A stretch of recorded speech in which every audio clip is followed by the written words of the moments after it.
It's a big shame because we want to be part of the solution. What do you mean we? You're with me, aren't you? You believe in liberal democratic values, don't you, Aisha?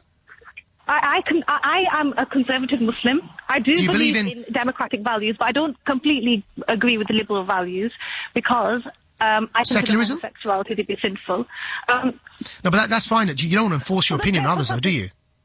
No, of course not. But there you are. So you're on the liberal democratic side of this. You may be conservative, but you know you're no different to Jacob Rees-Mogg. You know he's not an extremist, and nor are you. But the point is, the minute you want to say one day I want a caliphate that punishes gays and criminalises them, then I've got a problem. But that's not the issue. The issue is killing people. The issue do you aspire one day to a Sharia state that will criminalise and outlaw homosexuality? Yes, I do, because eventually I think that would be I don't actively aspire to it, but eventually, and you would know this because you're in his Hizb, you were in his Hizb. Yeah, and I reject all those ideas. And the difference is you don't. Would you? Okay, you aspire to one day. You aspire to a caliphate that would criminalise and punish homosexuality. What about adultery? Do you aspire one day to a Sharia-compliant state that punishes adultery? If the necessary, the principles were in place, and then I would agree with that. But with punishing adultery, of course, I think adultery is disgusting. Yep. Okay, and what's the punishment?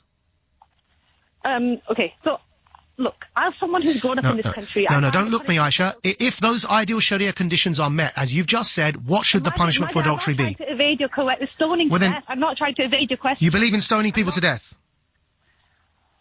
It's part of the Sharia, it's part of the hudud. You can't deny that as a Muslim. Yes or no? Right? In an ideal Sharia-compliant state, do you believe in stoning adulterers to death? Okay.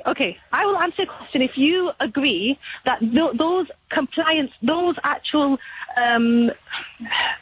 the boundaries of what you need to prove, the burden of proof is so high that it would never actually be done, right? If you agree with an ideal, when the burden of proof is met and all the Sharia conditions are complied with, in an ideal Islamic state, do you endorse the stoning of adulterers to death?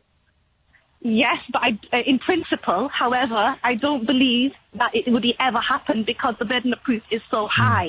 I tell you what, Aisha, I thank you for continuing this conversation because you've just demonstrated precisely why you and people like you who sympathise with your kinds of ideas can never be part of the solution. That's worse, Aisha, than the BNP. The BNP don't believe in murdering people for mistakes or choices they make in their personal lives.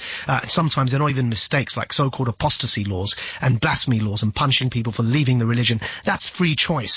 People like you will never be part of the solution until you abandon those ideas. I will continue talking to you. You're not my enemy, but you're certainly not part of the solution because the ideas and the values you believe in are worse than Tommy Robinson's. They're worse than the EDL. They're definitely worse than anyone who claims to be populist right Trump. They're worse than the BNP because these guys don't go around advocating by law murdering people for personal choices. They may have unpalatable ideas, but you idealize murdering people for making personal individual choices that happen not to agree with your definition of God's law, and that can never be part of the solution. That's Aisha there from Manchester. You're listening to Majid Nawaz. How do you respond to that? The time now on LBC is 1:18.